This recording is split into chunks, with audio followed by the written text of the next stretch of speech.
there's so many creative thoughts that I have right now. I mean, now is the prolific time. Now I'm inspired.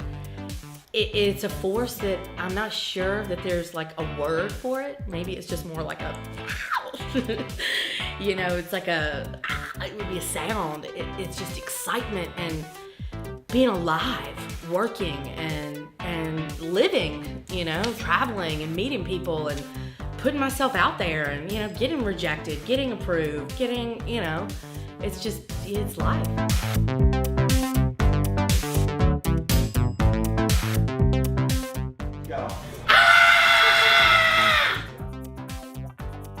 I don't do anything half-assed. Like, it's all full force. So everything, I don't wear a little bit of jewelry. I wear a lot. I don't have a little bit of hair. It's like, it's just how I am.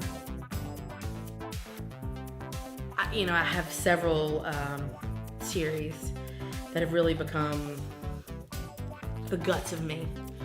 I have my Audrey Hepburn series, which is, she is the mother. She's the mother figure in my work. She is everything that is good. She is sort of the figure that watches over me, that she's like going home. When I'm in between other collections, I just paint Audrey. I paint Audrey in all these different hats, and I envision her as a woman in all these different ways, and she was just such an amazing woman.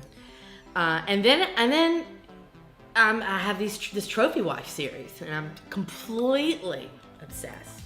And also, I'm obsessed with the modern role of women and how women, especially in this country, have so many opportunities to work and make our own money. And so that kind of brings into me this fascination with the trophy wife. And I'm fascinated by them. I think it's like when you fallen in love.